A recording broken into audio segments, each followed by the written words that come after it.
أشهد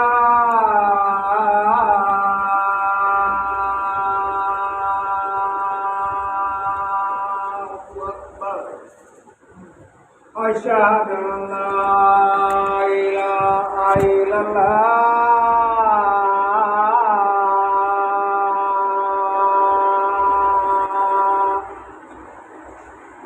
أشهد أن لا إله إلا الله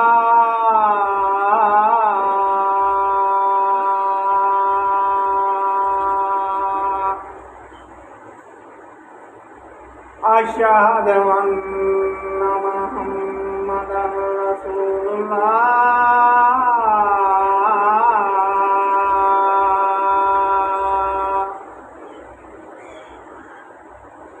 أشهد أن محمدا رسول الله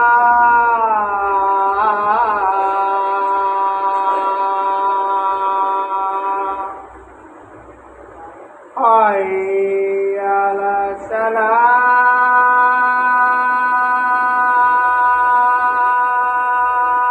الصلاة حي على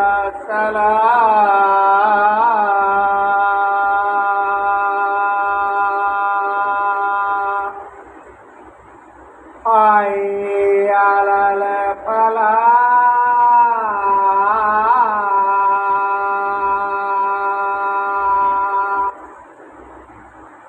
حي على الفلاح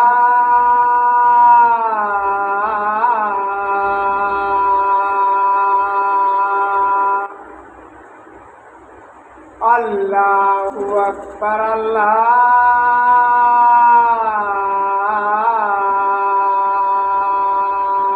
أكبر لا إله إلا الله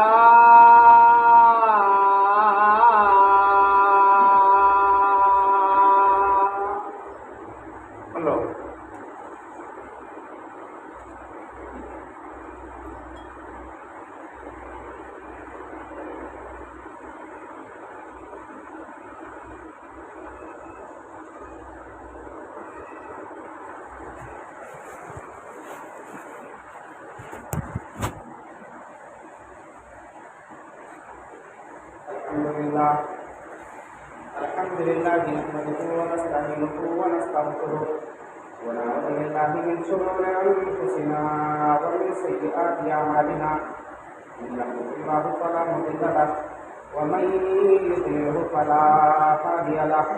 واشهد ان لا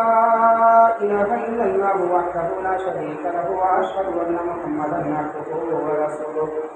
ارسله بالحق بشيرا ونذيرا اما بعد فإن خير الحديث كتاب الله وخير الهدي هدي محمد صلى الله عليه وسلم شر الأمور محدثاتها وكل محدثة بدعة وكل بدعة ضلالة وكل ضلالة في النار. أعوذ بالله من الشيطان الرجيم بسم الله الرحمن الرحيم. والقرآن المجيد بل عجبوا أن جاءهم منذر منهم فقال الكافرون هذا شيء عجيب أإذا متنا وكنا ترابا ذلك رجع بعيد قد علمنا ما تنقص الأرض منهم وعندنا كتاب حفيظ بل كذبوا بالحق لما جاءهم فهم في أمر مريض أفلم ينظروا إلى السماء فوقهم كيف بنيناها وزيناها وما لها من فروج والأرض مددناها وألقينا فيها رواسي وأنبتنا فيها من كل زوج بديع تبصرة وذكرى لكل عبد منيب ونزلنا من السماء ماء مباركا فأنبتنا به جنات وحب الحصيد والنخل باسقات لها طلع مزيد رزقا للعباد وأحيينا به بلدة ميتا كذلك الخروج كذبت قبلهم قوم نوح وأصحاب الرس وثمود وعاد وفرعون وإخوان لوط وأصحاب الأيكة وقوم تبع كل كذب الرسل فحق وعيد أفعينا بالخلق الأول بل هم في لبس من خلق جديد أعوذ بالله من الشيطان الرجيم بسم الله الرحمن الرحيم الذين ينفقون في السراء والضراء والكاظمين الغيظ والعافين عن الناس والله يحب المحسنين وقال النبي صلى الله عليه وسلم أن رجلا قال للنبي صلى الله عليه وسلم أوصني قال لا تغضب وردد مرارا قال لا تغضب رواه البخاری. سامعین کرام، حاضرین جمعہ، اسلامی بھائیوں، بزرگوں، دوستوں، عزیز بچوں، تمام قسم کی تعریف اللہ رب العالمین کی ذات کے لیے ہے جس نے ہم سبوں کو پیدا کیا، یہ دنیا بنایا اور ایک مقررہ مدت کے بعد ہمارا اور آپ کا یہاں سے خاتمہ ہوگا. ایک وہ دن آئے گا جس دن اللہ رب العالمین کل کائنات کا حساب کرے گا. درود و سلام کا نذرانہ اللہ کے آخری حبیب محمد عربی صلی اللہ علیہ وسلم کی ذات، آپ کے آل، آپ کے اصحاب، آپ کے زوجات، آپ کی ذریات کے لیے کہ جن کی کوششوں کی بدولت ہم سبوں کو اسلام ملا، ہماری اور آپ کی ایک پہچان ہوئی، ہم اور آپ ایک اللہ اور اس کے ایک رسول کے امتی ہونے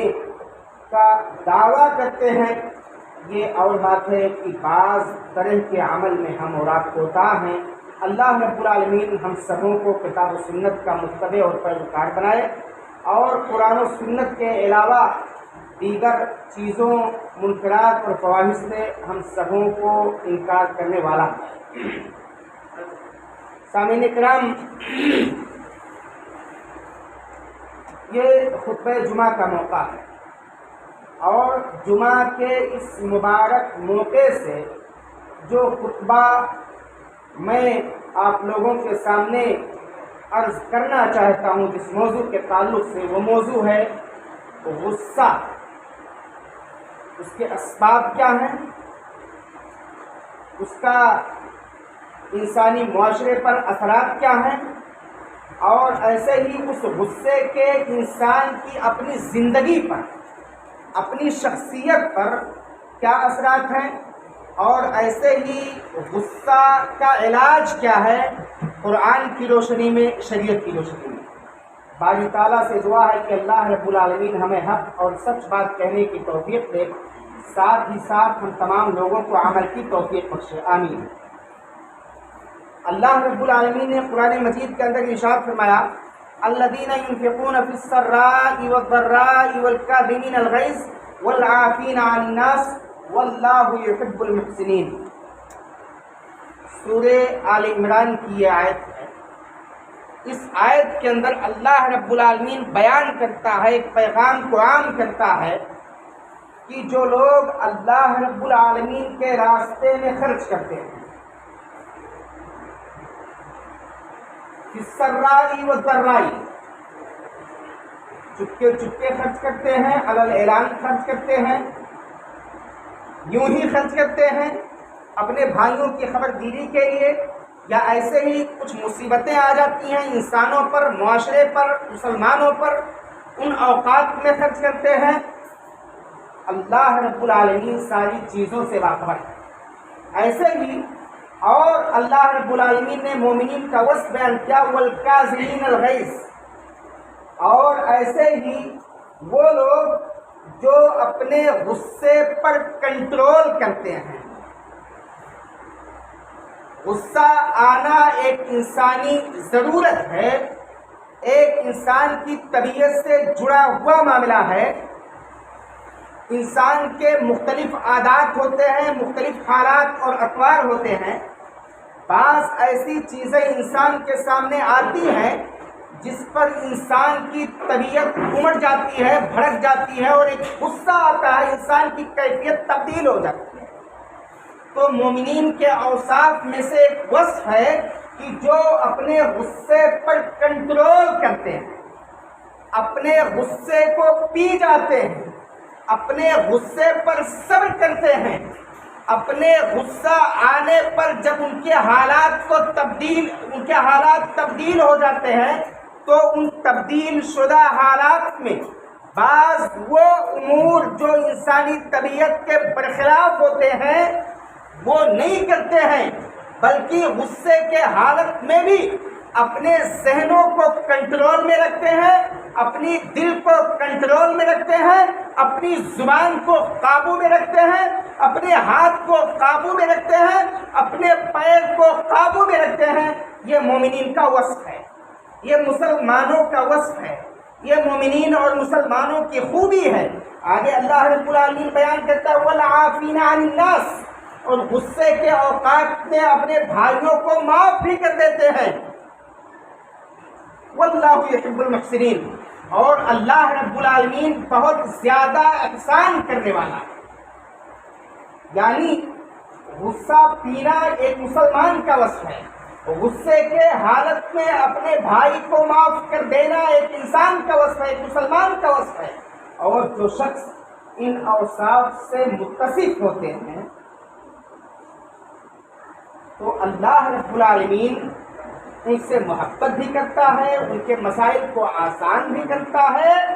اور ان پر اپنا انعام بھی کرتا ہے۔ نبی پاک صلی اللہ علیہ وسلم کی ایک دوسری حدیث، ایک صحابی نبی پاک صلی اللہ علیہ وسلم کے جناب میں تشریف لاتے ہیں اور وہ کہتے ہیں کہ اے نبی پاک صلی اللہ علیہ وسلم اوصنی،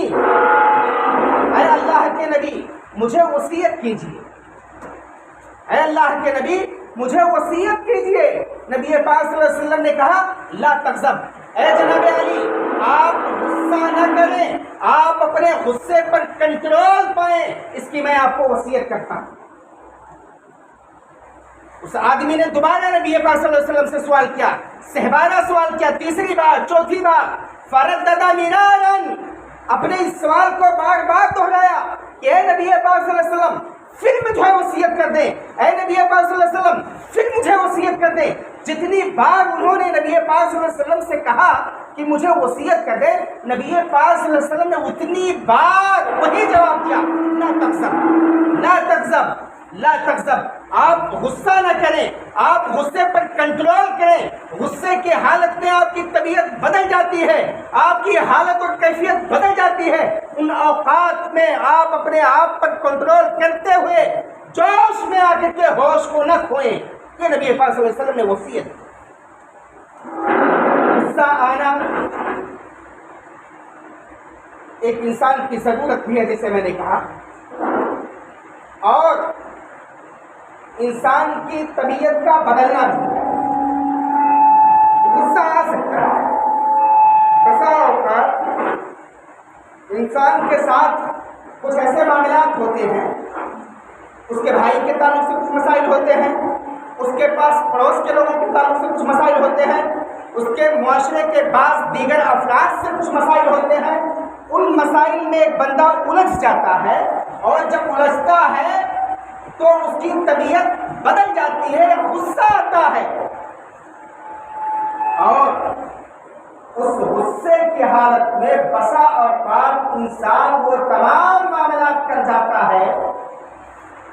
جس سے انسان کو پرہیز کرنا چاہیے، انسان سے بچنا چاہیے۔ تو غصے کے اسباب کن وجہ سے غصہ آتا ہے؟ پہلی وجہ ایک تکبر ہے، غرور ہے، گھمنڈ ہے۔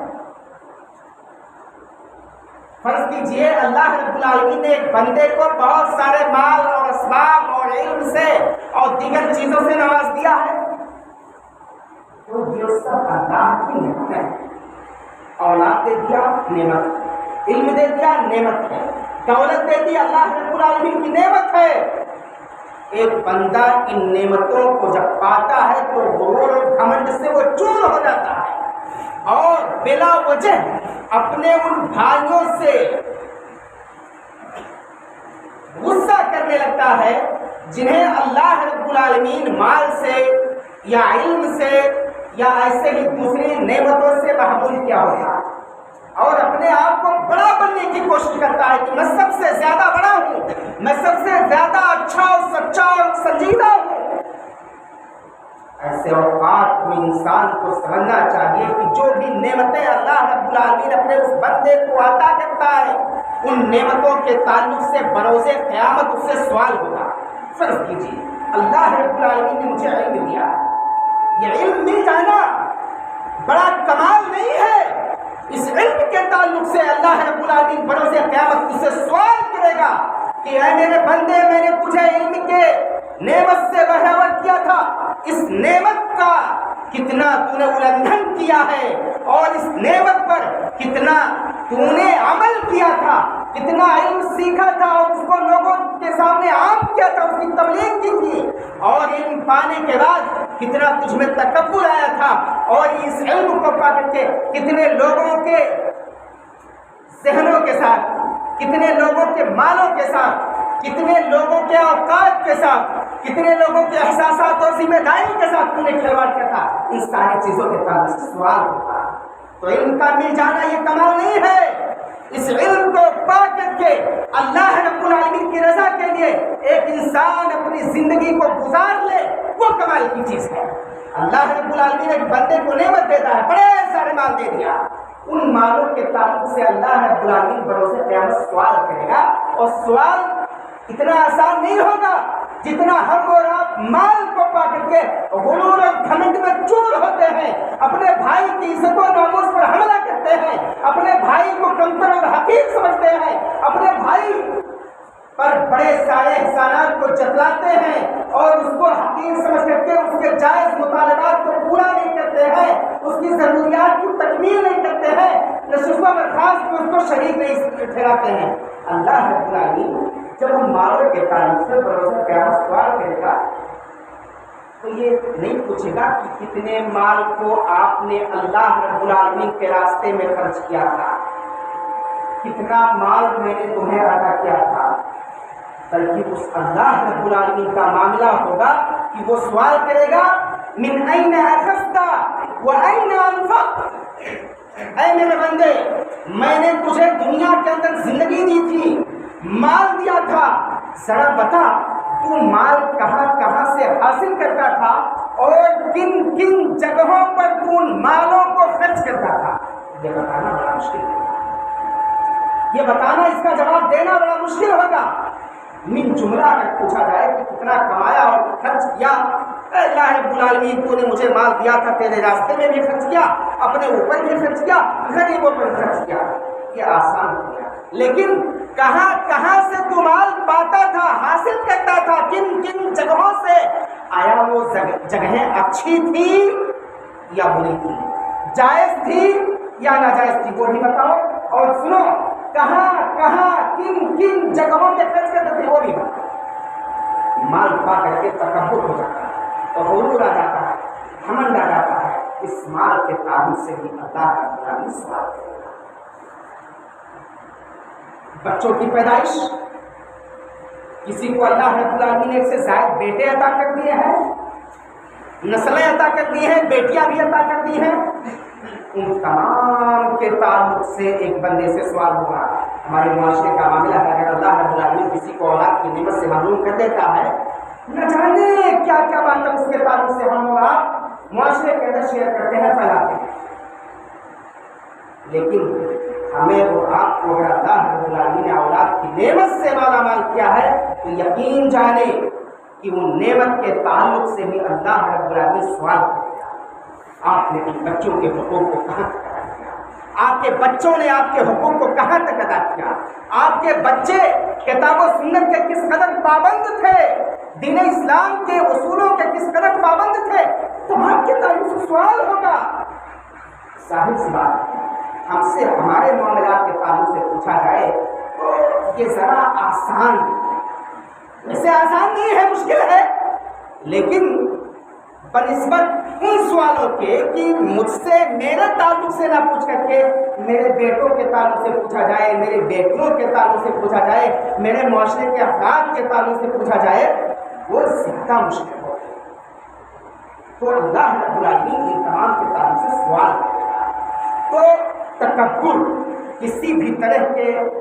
سے انسان کے ہاں آتا ہے، اللہ رب العالمین کو قابل قبول نہیں ہے۔ اللہ رب العالمین متکبر انسان کو پسند نہیں کرتا ہے۔ نبی پاک صلی اللہ علیہ وسلم کی حدیث ہے، لا يدخل الجنة من كان في قلبه ذرة من كبر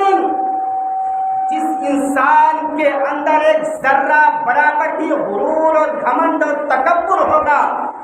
وہ بندہ اللہ رب العالمین کی جنت سے محروم ہوگا، اللہ رب العالمین کی جنت میں کسی صورت میں داخل نہیں ہو سکتا۔ یہ نبی پاک صلی اللہ علیہ وسلم کی حدیث ہے۔ تو غصہ کا ایک سبب غرور اور گھمنڈ اور تکبر ہے، دوسرا سبب بد اخلاقی ہے۔ بد اخلاقی، کسی انسان سے کوئی مسئلہ سبب ہے، کوئی غلط کام سے سبب ہو گیا، ہمارا اور آپ کا معاملہ یہ ہوتا ہے کہ ہم غصے میں لال پیلا ہونا شروع ہو جاتے ہیں اور اپنے اس بھائی کے تعلق سے کیا کچھ کہہ جاتے ہیں، سمجھتے بھی نہیں ہیں، تصور نہیں کرتے ہیں، سوچتے بھی نہیں ہیں،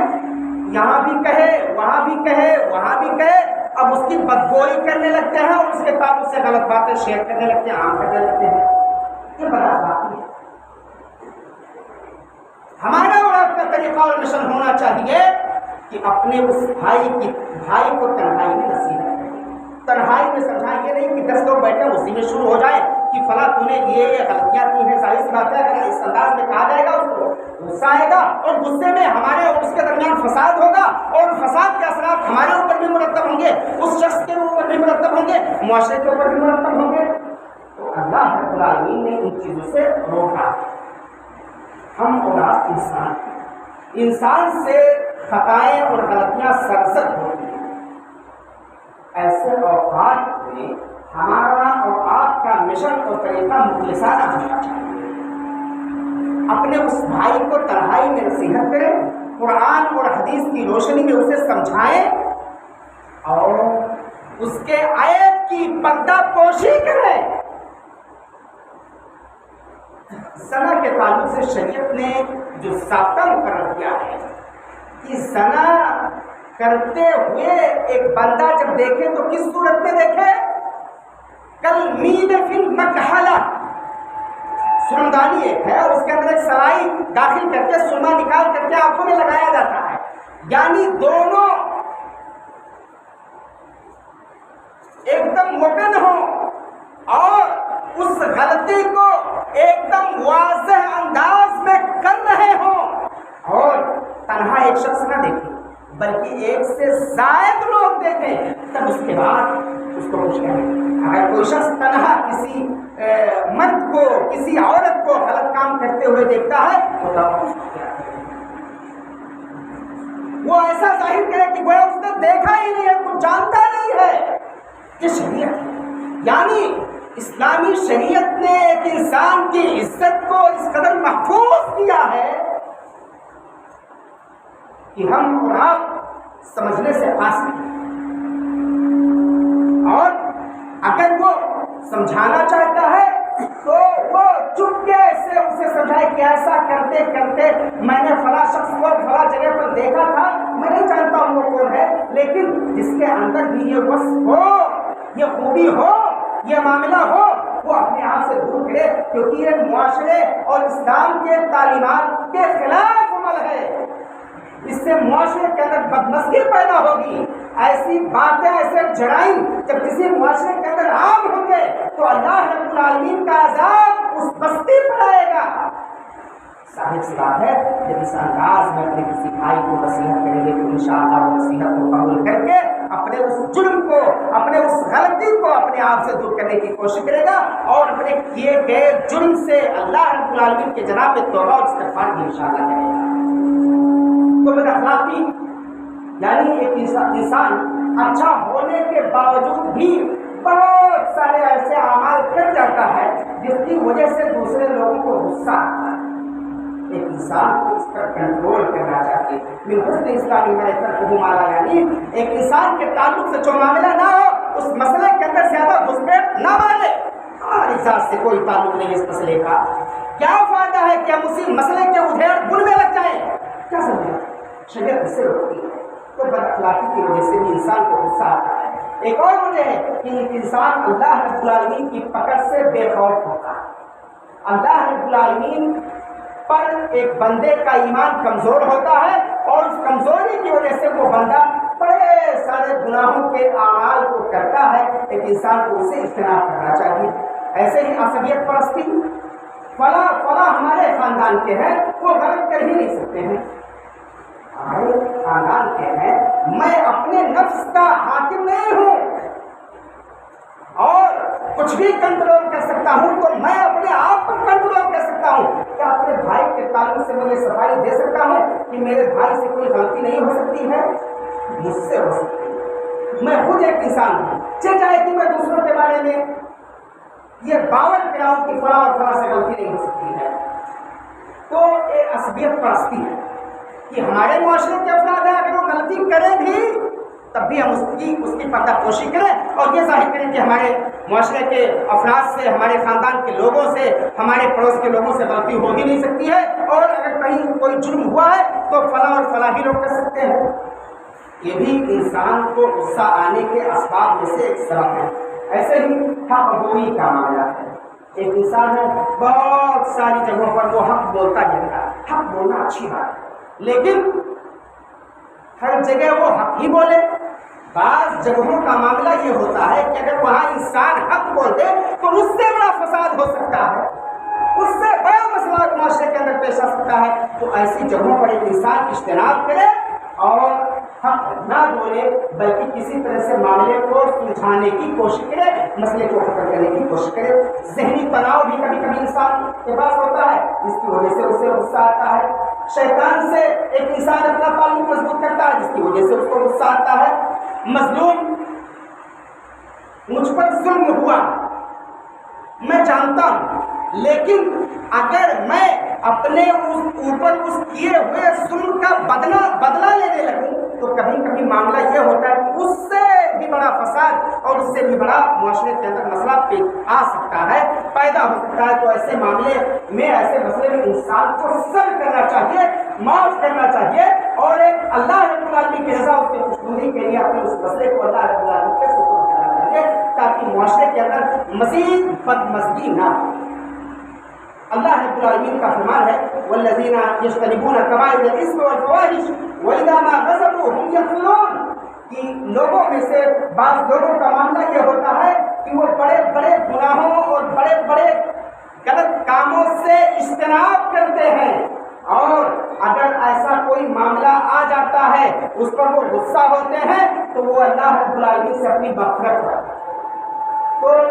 ہمیں اور آپ کو سمجھنا چاہیے کہ انسان کو مختلف وجوہات کی بنا پر غصہ آ سکتا ہے، مختلف وجہ سے انسان کو غصہ آتا ہے۔ ایسے وقت میں ایک انسان کو اللہ رب العالمین کی کتاب اور اس کی سنت کی جانب لوٹنا چاہیے، اللہ رب العالمین کی پرانی آیت پر غور کرنا چاہیے اور اس آیت کو سامنے رکھ کر کے اپنے غصے پر کنٹرول کرنا چاہیے کہ اللہ رب العالمین کی رضا کے لیے جو شخص غصے پر کنٹرول کرتا ہے، اللہ رب العالمین ایسے اشخاص سے، ایسے لوگوں سے، ایسے افراد سے محبت کرتا ہے، اور اللہ رب العالمین ایسے لوگوں کو اپنی نعمتوں سے نوازتا ہے۔ اور ایسے ہی ایک دوسری چیز کہ نبی پاک صلی اللہ علیہ وسلم کی وصیتوں میں سے ہے کہ ایک بندہ غصہ نہ کرے، کیونکہ غصے کی وجہ سے ایک انسان کی طبیعت مقدر ہوتی ہے، ایک معاشرہ خراب ہوتا ہے، ایک معاشرے کے اندر، ایک ماحول کے اندر بدمزگی ہوتی ہے، لوگوں میں ایک انسانیت کے ناطے جو امن اور سکون ہونا چاہیے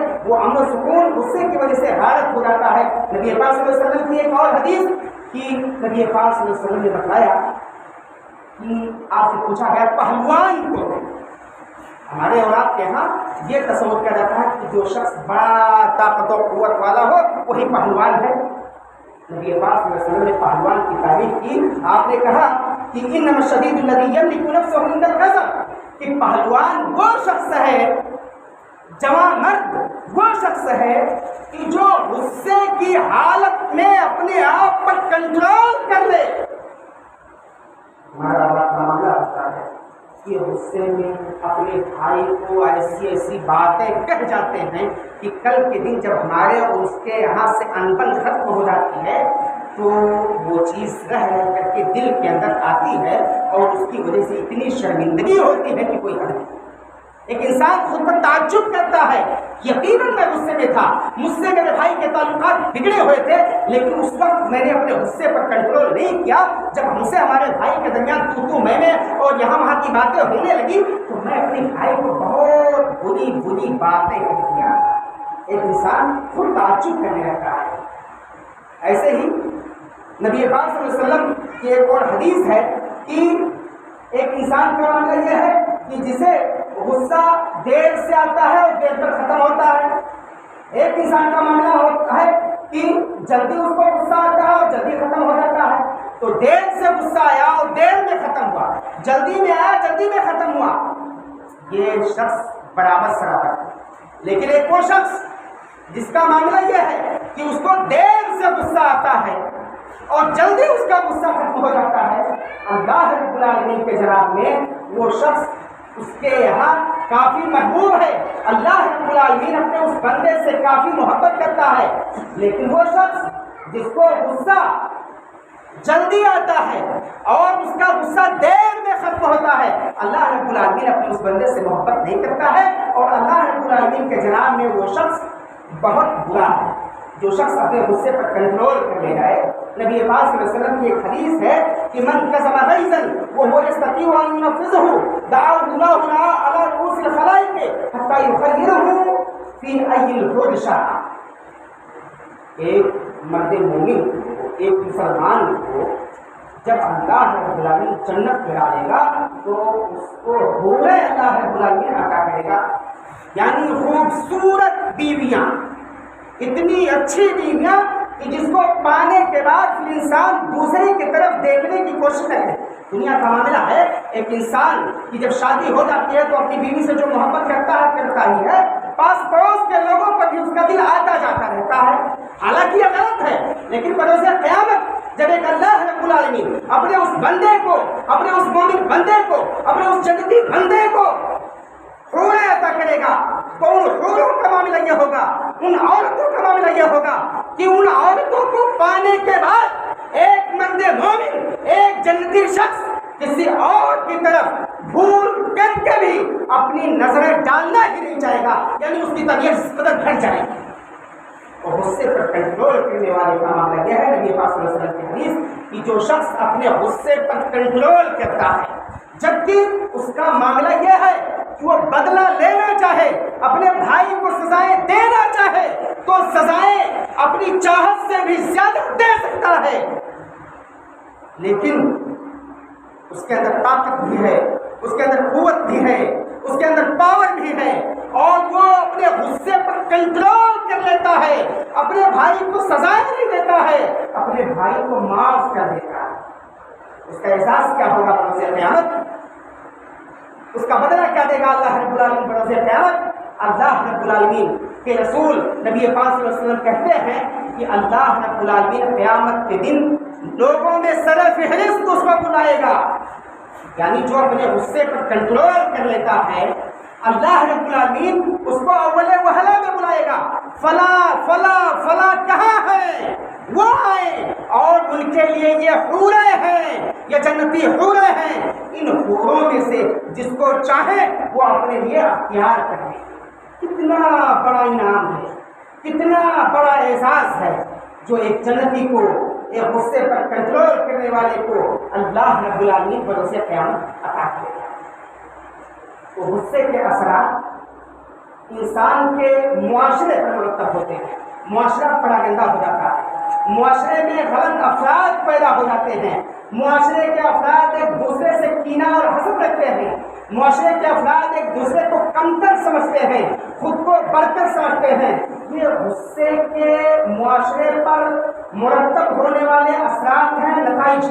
ایسے ہی ایک انسان جب غصے میں ہوتا ہے تو اس غصے کے اثرات اس کی اپنی ذاتی شخصیت پر بھی مرتب ہوتے ہیں۔ اس کا دل گندا ہو جاتا ہے، وہ گندا سوچنے لگتا ہے، خراب باتیں سوچتا ہے، اس کی زبان گندی ہو جاتی ہے، بار بار جب اس کے کسی بھائی سے معمولی مسائل پر الجھ پڑتا ہے تو وہ بری باتیں کہنے لگتا ہے، گالیاں دینے لگتا ہے، فسق و فجور کا معاملہ ہوتا ہے۔ یہ انسان کی اپنی زندگی پر اثرات مرتب ہوتے ہیں۔ ایسے ہی معاشرے کے افراد میں سے قتل و خونریزی عام ہوتی ہے، فتنہ و فساد عام ہوتا ہے، لیکن ایک انسان کا معاملہ یہ ہے کہ اس کے جسم کی حالت بھی تبدیل ہو جاتی ہے۔ ایک انسان جب بہت زیادہ غصہ ہوتا ہے، خصوصاً گورے لوگوں کو جو خوبصورت ہوتے ہیں، گورے چٹے ہوتے ہیں، جب ان کو غصہ آتا ہے تو ان کا چہرہ سرخ ہو جاتا ہے یا سیاہ ہو جاتا ہے۔ یہ اثرات، یہ چیزیں ہم اور آپ دیکھ کر کے سمجھ سکتے ہیں۔ تو انسان کی اپنی طبیعت بھی بگڑ جاتی ہے، اور ایسے ہی غصے کے اثرات میں سے ایک اثر یہ بھی ہے کہ بعض اوقات غصے میں آ کر کے اپنا ذہنی کنٹرول کھو بیٹھتا ہے اور وہ پاگل بھی ہو جاتا ہے، اس کو ہارٹ اٹیک بھی ہو جاتا ہے،